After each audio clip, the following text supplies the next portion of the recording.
Okay, good morning. Today's April 11th, 2023, and we're at the Stratford Veterans Museum located at 5952 Main Street in Stratford, Connecticut. My name is Greg Sperling. I'm one of the interviewers on staff here at the museum, and I'm joined today by former U.S. Army First Lieutenant Edward C. Gernat, who was born October 13th, 1931, and served in the U.S. Army from April 2nd, 1956 to October 31st, 1960. And also joining us today is Edward's daughter, Ann Larson. Good morning, sir. Good morning. Can you tell us where you were born and where you grew up? Well, I was born in Bridgeport, Connecticut, 1931, and I grew up in Bridgeport and went to school in Bridgeport, Edison School, Grammar School, and then into Hall School. From there I went into Fairfield Prep for my high school, and from Fairfield Prep to Fairfield University. I graduated from college, and from Fairfield University to the University of Chicago, where I went my graduate degree in social work. Okay, great. All right. Any activities when you were at Fairfield Prep and in college? Any extracurriculars? I didn't do much anything special at college or high school. Okay. All right. So we're here and we graduated college, and you've got your master's in social work, right? Or clinical psychology. Sorry. Psychiatric social work. Okay. And what happened is after I graduated, well, I was waiting for the draft to get me, but in the meantime, I applied for a commission in the Army as a social work officer. And I talked to Senator Prescott Bush, and he was impressed with my record, and he helped arrange to get interviewed for the Army to get a direct commission. So the commission was approved. And interesting, at the time, that was in 1956, or no, 55, and in the summer of 55. But at that time, I had to be seen by a reserve group of officers to approve the commission, get your physical to say you're physically fit. And a big hurricane hit in Connecticut at that time and created a lot of problems in the valley and all around Connecticut. And everything went to a standstill. So here I'm waiting to get my approval for the commission. All of a sudden I get a letter from the draft board saying, you're going to be drafted at such and such a date. So I said, but I'm waiting for my commission. You know, they've said it's approved, I just have to get the paperwork. I said, well, what you do, you go to basic camp, and if you get your paperwork, we'll send you from the basic camp to where you're going. But fortunately, before I got my orders to go to this basic training in the draft, had the date, and about a week before I had to go, my commissioner came through. That's and good. On that, they ordered me to go to Texas, San Antonio, Texas, to an Army Medical Service training school for officers in the medical corps. Okay. So I joined doctors, dentists, nurses, anybody who's going to be in the medical service who didn't know anything about the military. So this kind of basic was just to get you to know what the military was, Right. how to wear your uniform, how to put the various caduceus on, and that kind of business. And it was very interesting because you had to do some basic, you had to do some marching. You had to go through small arm fire and, you know, firing a rifle and this business. Now the doctors came in at all ages. Some doctors were just fresh out of school and got their diplomas doctors, and some of them got their license, but they had to practice privately. Other doctors had been kept out of the draft for a long time, so they were specialists in various areas of medicine. So some of them were in their late 20s, some were in their 30s. So now they have to go through this training just like everybody else. And a funny occasion happened. We'd go through this training. You'd have to go on these walks, long walks, and you have to walk so many a mile, then you have to run a mile. They had a hard time doing that. And then you had to go to combat where you had to crawl into barbed wire, you know, and they're shooting a live ammunition over your head. Yeah. Now some of these doctors are like 250 pounds, 300 pounds, and they're trying to crawl under this wire, you know. But we found out early on that they might have 1,000 rounds of ammunition. Well, after the 1,000 rounds are good, you can get up and walk off the field. So we started, the first time, it was a nice sunny day, but now we're in Texas, and this field is where a lot of rattlesnakes are floating around. So what they have to do is, before you start crawling, they have to go around and try and scare off the rattlesnakes so they won't be around. And they said, if you go in this field and you have to see a rattlesnake, just stay here, because you bring your head up, you're not going to be around long. You know? So, and they did find some rattlesnakes around, but fortunately the rattlesnake would crawl away instead of, you know, trying to bite you. So that went through. Then the second time we had to go through twice, once during the day and once during the night. That would come for the one for nighttime. It's pouring rain. And the doctors, everybody's groaning. They're going to have to go through this mud and crawl in this mud. The doctors refuse to go. Now who's training you are second lieutenants. And they're good. They say, get ready, go, dude, march. Get down and start crawling. Doc said, we're not going through that mud. So they just sat there. Now, they refuse to go, and they start walking back to the camp. Now, you're going to be, you know, court-martial. Now, here you got a bunch of doctors. You think they're going to court-martial them? No. And so the rest of us said, hey, if the doctors go, they're not going to make us go crawl in the mud. So we got beat the mud. But we had to go a second time when it was sunny. But that was my experience in the basic. Your officer's training. Now, after your basic training with the officers, did you have to go on to any further military schools? No, I didn't have to go because I was a graduate. Right. Okay. But what they sent me to a base in California, Army Air Force disciplinary base. Okay. Now, disciplinary base in the Army is a nice word for prison. Right. It was an Army prison, one of three that they had. They had one in Leavenworth, Kansas, and one in Maryland. And they had this one in California, where I was sent. And were you there to provide services to the inmates or the staff? Oh, no, for the inmates. For the inmates. There were over 1,000 inmates there, and they ranged anywhere from murderers or rapists to guys who disobeyed an order. Everybody had to have at least a 1-year prison sentence or more, and all were at general court martials and dishonorable discharges. Okay. And this prison had over 1,000 people there, and it was interesting. It was good for me as a social worker, learning about people like this that were criminals. And that base had a better setup for professionals, everybody, than the regular Army did when you went to a regular base. You know, in my social work section, there were 3 professional social workers who had their professional graduate's degrees in social work, 10 social work technicians. They had 3 certified psychologists, and about 10 technicians that were psychology technicians. Now this is just for the prison. And just to jump ahead of it, when I was in the with an infantry division, the infantry division had 1 psychiatrist and 1 social worker for like 10,000 troops. And the psychiatrists left.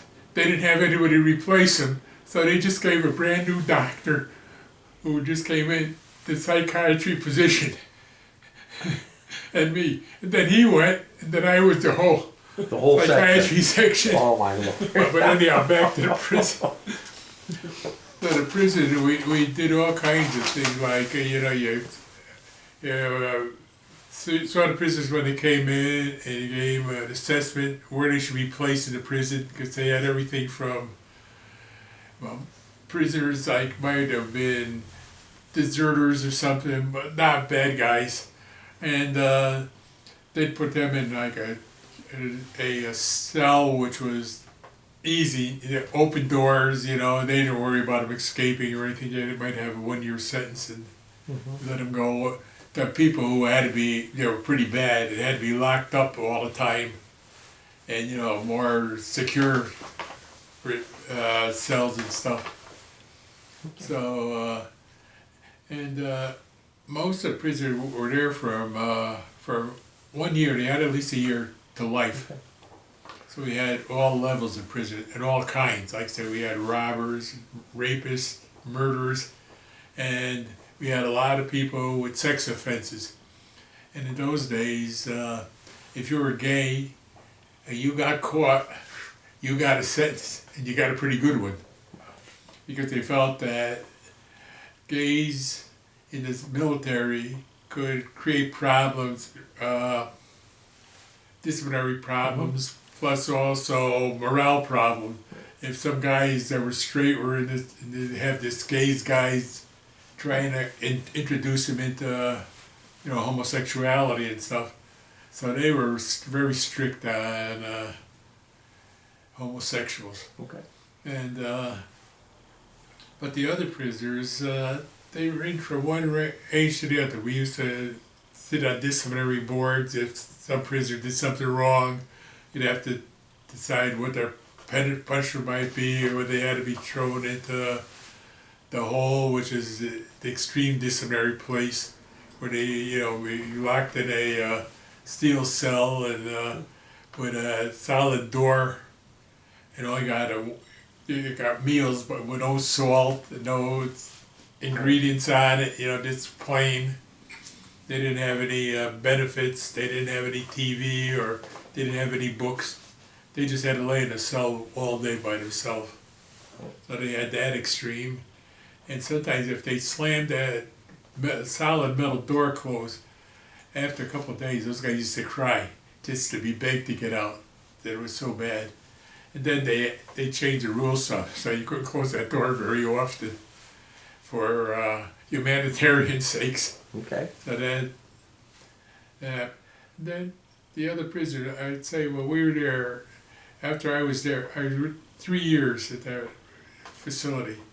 And I'd say after a year, you could almost tell who was going to be okay. If they got out of prison, they'd be okay and straight. Other ones, if they were 6 months out of prison, they'd be going back into a civilian prison someplace, or got murdered or something else. And it seemed to be 90 to 95% correct on your judgment of the people. Now, some of these people did get a chance to rejoin the military, because it'd be like guys who were in, let's say, a sergeant for 15 years.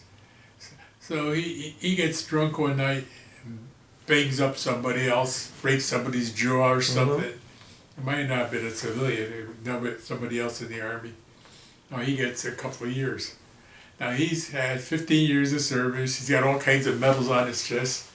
So they say, well, maybe we can rehabilitate him and get him back in. And sometimes you'll find out that if he went to AA or something and he straightened out his drinking, he'd be a good soldier again. So they'd get him back into the service. But otherwise, most of them just got their dishonorable discharges and left the service. But there were, like funny occasions and strange ones. Like very few people escaped from this prison because it was way out in the boondocks. And we were on the western side of the Rockies. So the mountains were between us and the ocean. And there wasn't much space between the ocean and the mountains. So there wasn't too far where these people were going to go if they escaped. But it was a big army reservation. And you could go 20 miles, 30 miles in this reservation before you got off it. So some guys would be working on the prison farm where we had horses and cattle and stuff. And one guy tried to get away, jumped on a horse and took off. He was riding for 5 hours. He hadn't got off the reservation yet. By the time we got him, he thought he was out of it. You know, he got away from the military and he hadn't got off the reservation, and we caught him on. But other things, when somebody would get away, most of the time it was people who were supposed to be honorary, and they let them work. Like there were some houses for the military there for officers, and they'd come and these prisoners come and clean the yards, cut the grass and all that stuff. So every so often one take off. So you'd get the whistle blowing that somebody's escaped, and we'd go get our arms and everything, run out there and go to the main roads. But we couldn't do anything because we were military. Now you're on civilian property, so at the military you have no authority. But yet we're sitting there in trucks with our rifles, waiting. We couldn't do anything. So it was just like you'd have to wait till the prisoners right behind somebody's car. But there was those things. And there were, strange cases.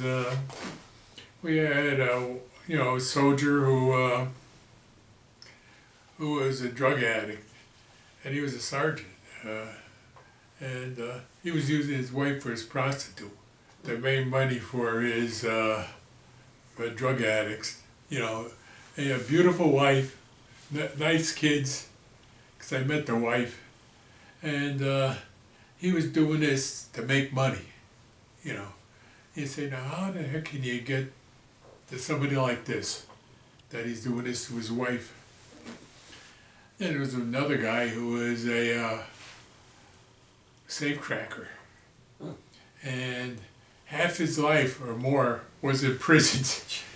He'd get caught, go to jail in civilian life, stay in jail for a few years, get out because he was a fairly good prisoner. He smartened up, don't fool around in prison. You might get your sentence cut.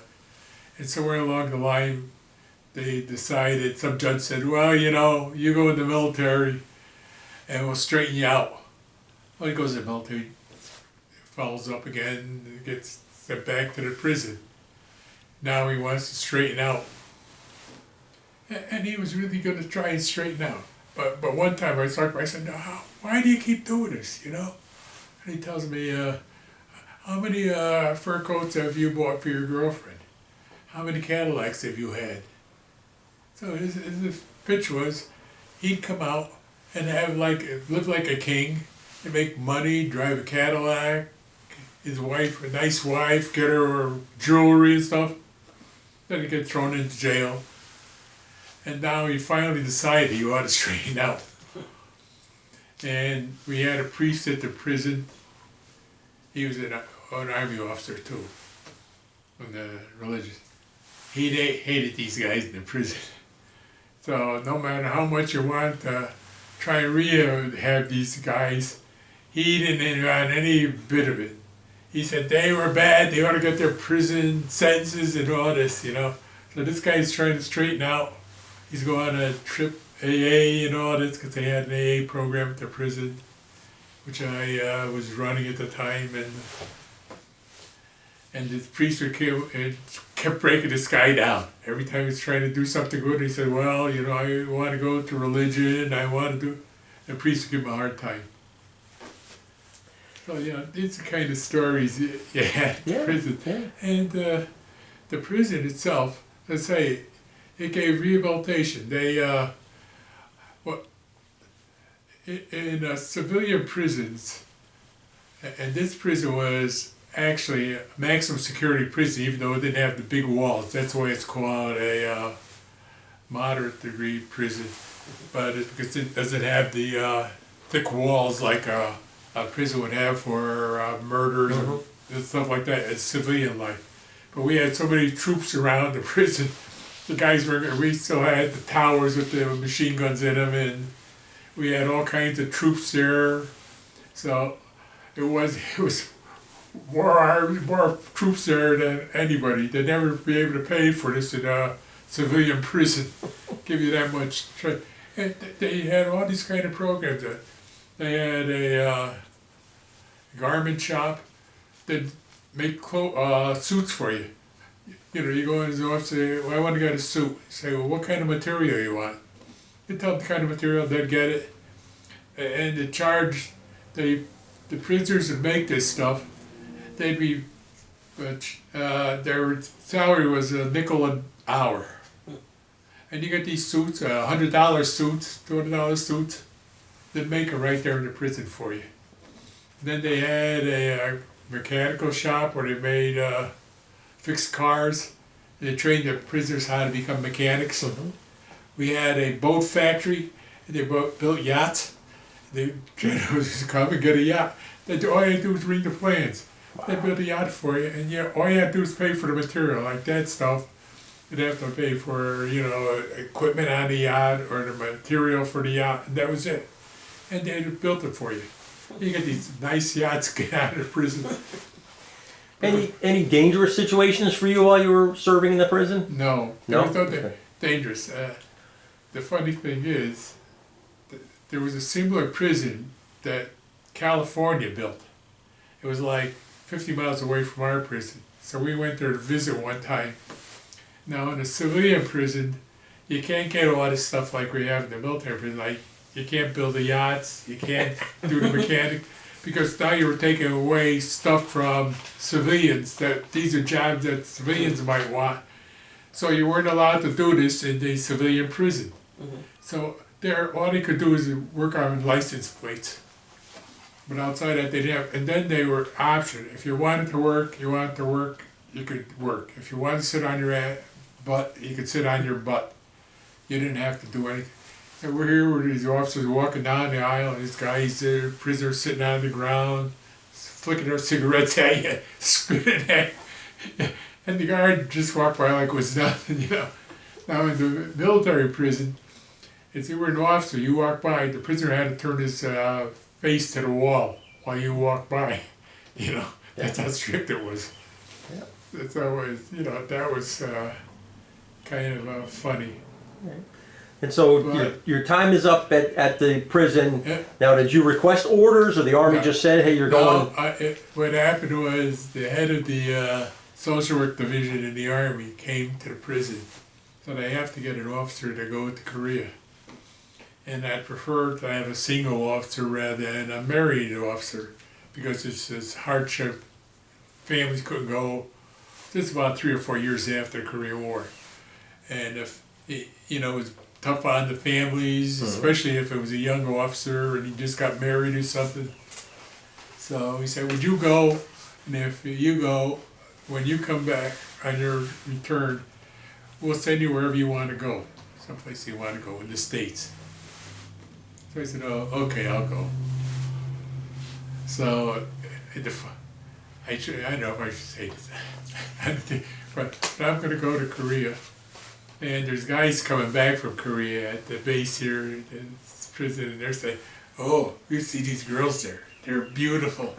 You know, you can see how nice these girls are, you know, and it's a great life over there, not bad. So I say, okay.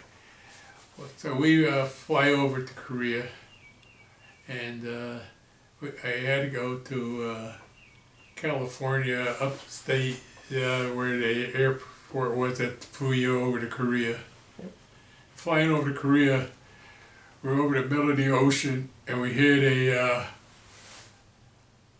some kind of weather, and that plane was like at 20,000 feet, dropped down to about 2,000 feet, right down.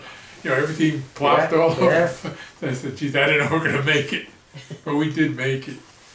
And so the first time we go to Korea, we were going to the airport in Seoul, and you drop down, you look at all these buildings, you got all potholes where the bullets were shot at them, you know, and that they didn't do much of cleaning up anything. It looked like you were still at war.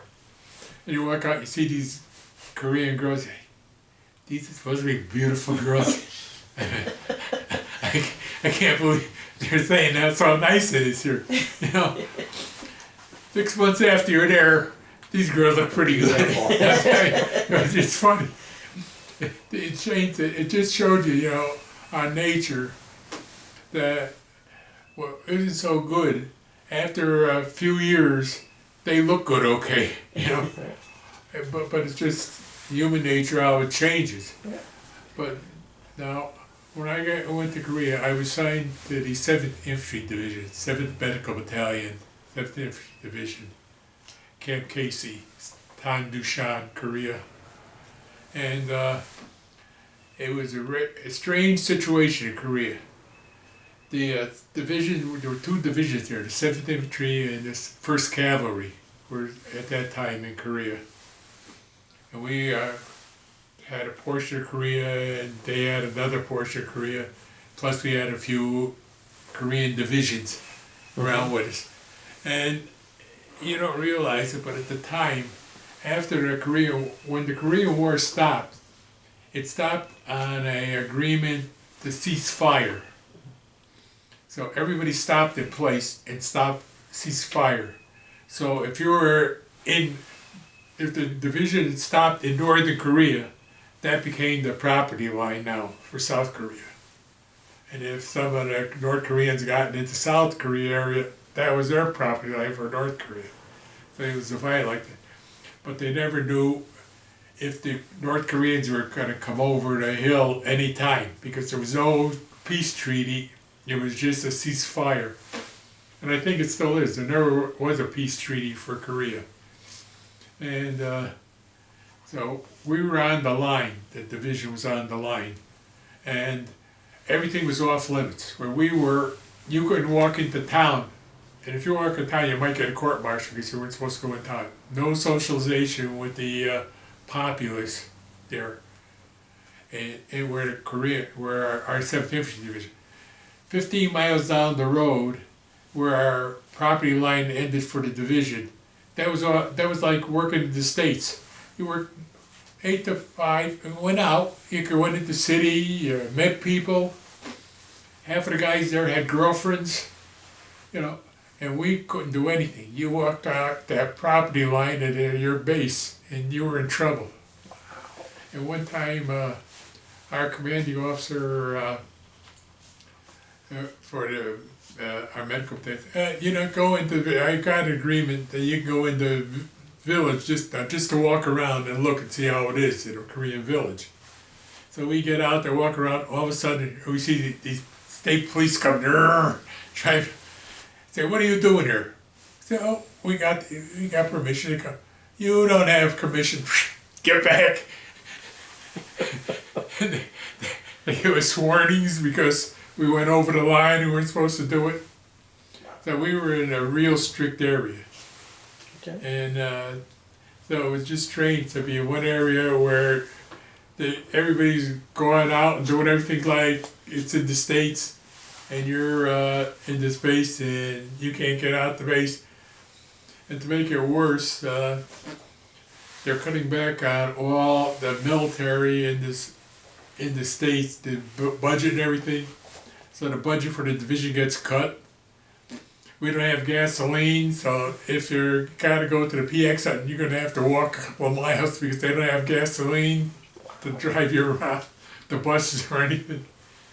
In fact, one of our like 2 or 3 times you had to go out in the field where the whole division went.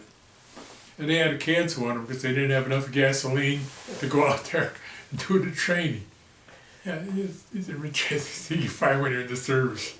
Now, when you were in Korea, you were obviously providing services to the soldiers that were there. Oh, the soldiers, yeah. Yeah. Was there a lot of business for you? I mean, no. You know why? There wasn't that much business because in those days, the way the division was set up, it had five major units. There were the battle groups, they call 5 battle groups in each division. And they were set up at different spots. Well, these officers, these battle groups, if you said that you had emotional problems, they'd say you're a malingerer, you're goofing off. You don't go to the psychiatrist, you don't go to the social worker, you don't see anybody like that. But, so we had very little business. But the thing is, it's funny because one of our officers was a dentist. And the way you got your commissions, if you had been in practice for a while, you could come in as this captain, come in as a major. So a lot of the doctors and dentists, if they were in practice for a while, depending on how many years, some of the doctors could come as colonels, other ones could come in as majors. You came in as different rankings. So you just didn't come in as a lieutenant. Right. And we had this dentist there, and he was from Kentucky or Tennessee, I don't remember, but he was a hillbilly. And he got his dentist degree in Tennessee or someplace. And he got married to a girl who lived in the mountains, and she was very young, because I guess in those states you get married when you're 14 or 15, So he married this girl, and he gets called into the service. And now he's in Korea. So he was getting these letters every day, and one day no letter comes. Next week, no letters come. The next week, he's cracking up. So they sent him back to the States. Now he's an officer, so he got that to go back. Listen, man, you probably wouldn't have gone. Right. You're tough luck. So he gets back to the States, and what happened? She went up in the mountains to visit her family, and they didn't have any phones there or any cars or anything, so she couldn't get the mail in. The mail in came once a month to pick up the mail. So they sent him back to the States and so he came back very happy. He found out his wife wasn't leaving him or fooling around some other guy. But this is a comedy thing that happened. Yeah. The other good thing about being in Korea, I have to say, it was an experience to learn about the Koreans and stuff, even though we were in a restricted area. But we were allowed to go to Japan twice. They gave you 2 weeks off. One in the first 4 months and one in like the 8th month or so. You could go to Japan for a week. Relaxation. And so you got to see Japan and what that was like, which was nice. So it wasn't as bad an experience as people talked about.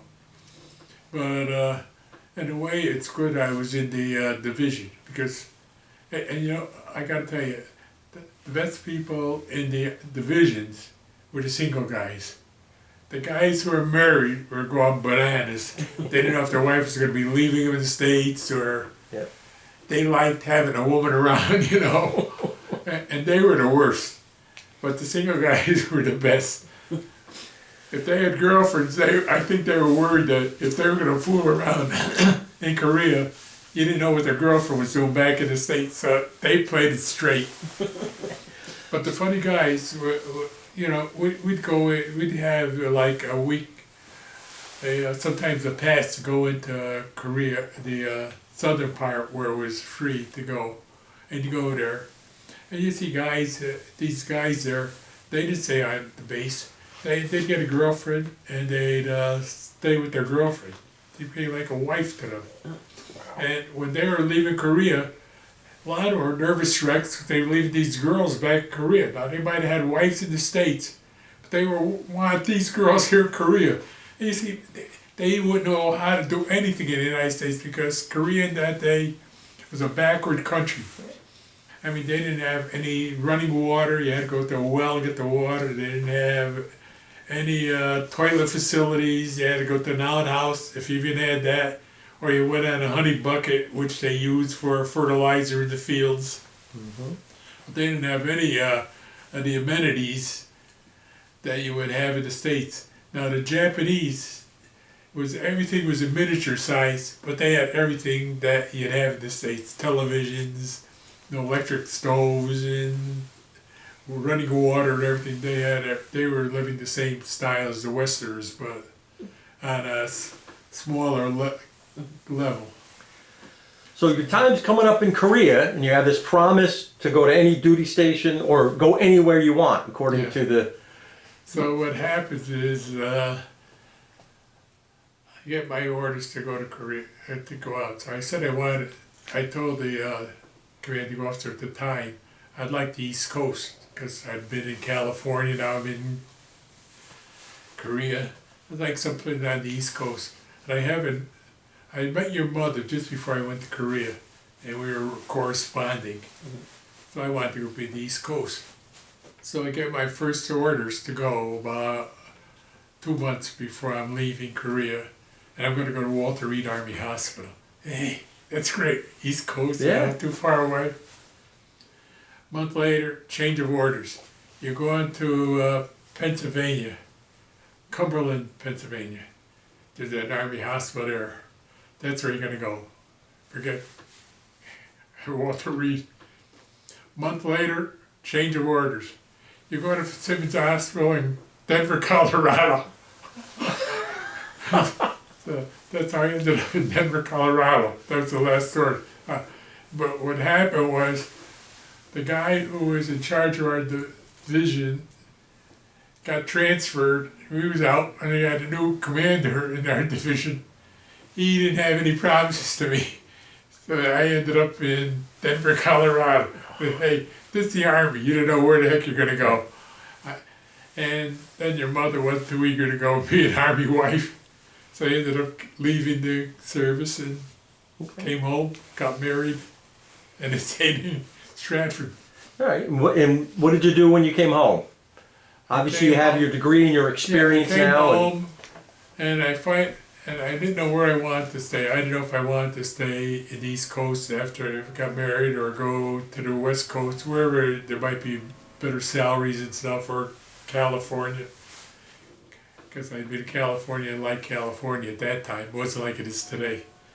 But I looked for a job, and I found a temporary job, which I thought was going to be temporary, with the Kennedy Center.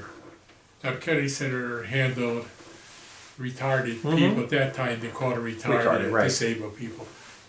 And I got a job there, and I liked it so much, I decided to stay with them. And 3 or 4 years after, 5 years I was with the Kennedy Center, the state decides to build a facility for the retarded in Stratford here. It's called the Grasso Regional Center. And you knew the founding member of the Kennedy Center. I knew Evelyn Kennedy and the founder. Because the Kennedy Center was only like 4 or 5 years old when I first went there. I was the first social work officer at there. And at the Kennedy Center, I used to drive the bus. They had to pick up the kids. If the driver was sick, you drove the bus. If the building they had used to flood when heavy rains, you'd go in the building and start cleaning out the building before, so it'd be fit to go use again. They did all these extra things besides being a social worker. But then they built the Grasso Regional Center, and I became the director of the Grasso Regional Center for 13 years. Wow. Then I got moved from Grasso to Southbury Training School as an assistant administrator. You went first to Bridgeport Regional Center, right? Well, that was Grasso. That was. And then it turned into Grasso. Right? They just changed the name. From, then they built a place in Bridgeport to Stratford. Grasso, yeah. The one in back in the Armory. Yep. Now that's gone. That's closed down, and it's changed. In the beginning, when I went to retardation, the state was doing very little. They had a couple of big institutions, Southbury and Mansfield, but they were doing very little in the community. It was only people being institutionalized. So the community groups started up to do things for people who didn't want to go to the institutions. So the Kennedy Center started a similar organization in the Valley and Stanford and New Haven. But then the people started getting up and saying, why were we getting all this stuff from the state? And we're trying to get along with just money from the United Fund and all that. So they start pushing. So the states start building facilities. They start building these regional centers. They were supposed to build 13 regional centers. They only got to about 6 of them. Then it's changed around. The state decided it was too much money to run because the state, when I first went, wasn't unionized. Once they got unionized, it got more and more expensive. And the state said, now, I think it'd be better if the civilians ran the organizations for the handicapped. And in the meantime, also, Geraldo Rivera went to New Jersey, went to one of the big institutions in New Jersey, and found out how bad the big institutions were treating for. So they went to court, you know, and they had to improve the big institutions and give better care and treatment and all. So then the big institutions started closing down, and they were. So it ended up that now most of the stuff is done by community organizations that the state pays the money to run, and the institutions are closing down. The regional centers closed, and I mean, nearly all of them. I think there's only 2 regional centers left open at this time. When did you retire? Retired in 1991, out of the Southbury Training School. What have you been doing with yourself ever since? Doing ever since. I bought a house in Florida for snowbirds. It was a senior development, so we bought a house there. People are supposed to be like 50 or older that lived there, no kids, and so we'd go there in the winter time and come home in the summer. Then we were there for a while, and Ann got married. My daughter got married. She has triplets. So we're in Florida. The triplets are there, just like, we can't handle it. No. We got to go back home. So we sold our house in Florida and stayed in our house in Stratford. I've been here ever since. That's great. And that was 23 years, and the kids are 23 years old. That's good. So I gotta ask you the question too, because you always hear this story about you in Korea. Just what was it like because you always used to say about you had a houseboy and you had all these different. What was living in Korea like? You know, in the tent. The camp was fine. We had like cabins, like little cabins. We lived in. There would be eight officers in a cabin, and we'd have a houseboy. They let people come in that could work, and you'd have a houseboy come and he'd clean the facility, make your beds, wash the sheets, wash your clothes, and they'd have the rate of pay at that time was for a houseboy maybe $10 a week. Now you only had military money. You didn't have regular cash like United States cash, but you weren't supposed to give the Koreans your military money. So you paid them with cigarettes or liquor. Now the interesting thing, when you were an officer, you got like a booklet every month for like 20 cartons of cigarettes, 10 or 15 bottles of liquor. Oh, we never drank this stuff. So you'd buy a bottle of liquor and 2 cartons of cigarettes, and that was the houseboys' pay. Because he'd go and sell it on the black market, real wood. So they lived pretty well, the houseboys. Do you remember his name? No, I don't remember what his name was. But they had the houseboys there, and what they did was to try and keep you entertained there, they'd have these groups come in, Korean groups, and they'll play music and sing and dance. Now, you weren't supposed to dance with them, but they sang and danced. And they used to make up. They could really make up, I could tell you. And so they looked pretty good after the girls were made up. And the entertainment was that they'd imitate. They probably didn't know what they were singing, but they'd imitate American singers use the English words. And some would almost sound like Frank Sinatra. They'd try and imitate the voice and everything. So they'd come in and it was the USO would bring these groups in and sing. And, another funny time in Korea. There was an army Korean hospital, a military hospital down the road from us. So they wanted to know, the doctors there, I met some of the doctors at our base. So these doctors want to know what it was like in the, in the base with the military. Now we didn't have any nurses. So they come up with a bunch of nurses, plus the doctors. So now we're there, and they're in our officers club. We had a nice officers club there. Each unit had an officers club, and they had enlistments clubs too. So we had this nice club there, and they come, we're playing music, so the nurses like to dance or dancing and stuff. The general that's division finds out, he flips his cool. What do you got? Nurses there in your camp? You're not supposed to have any nurses on this ground. Who gave you orders to have the nurses come? I don't just come and visit, He flipped his cool. Our commanding officer got help because this went on. One last story. Tell the story that I always like about the snakes.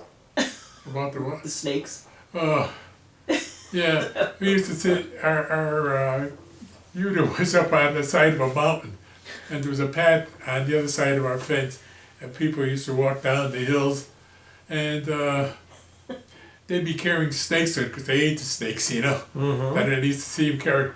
Well, one time our cabin was up on the side of this hill. And how many did and you there was ever all see? the rock. Wait. How many snakes did you ever see? Wait. Okay. So they decide there might be too many snakes around, even on the ground. So they went to get, and there were hundreds of snakes in this mountain right outside of where we were sleeping. One time a snake crawled into the cabin. It was sleeping under our heater and our number 10 can, which we used for water. The snake was sleeping under there. And we didn't even know. The houseboy found them and got rid of them. Then one time I was on, duty, officer of the day, and they had to walk around the encampment there, and walking around and get to where the clearinghouse station was. It was like a emergency room. They had a few beds there. Somebody had flu or something. They could stay there for a few days. Otherwise, they had to sit down south where the bigger hospital was. And they walk around. I come out the door. There's a snake sitting right on the center of the door, curled up there. Up in the air. Well, I always think about that episode of MASH where they're talking about how they're getting bit by the snakes when they're outside and everything. Oh, yeah. He always said he walked up the hill and they got all these. It was like hundreds of them that they found. And it was like, ugh. Yeah, it's just funny. But I never, the funny thing, I never saw them. When they walked up down the hill, I never saw them. But when they started banging the noise and stuff, it scared the snakes out, and they had caught a whole bunch of them. But I never see one when we were walking up and down there. Maybe I was looking straight ahead when I was looking at the ground. I don't know. Right. I never said, just that one in the cabin that time, and that was it. But Well, I want to thank you, First Lieutenant Edward C. Gernat, for coming and sharing your story with us. yes. It was a pleasure to meet you and to hear your story and Thank you. to have it memorialized here. It'll be on our YouTube channel probably by the end of the week and be there forever. So thank you so much. Yeah.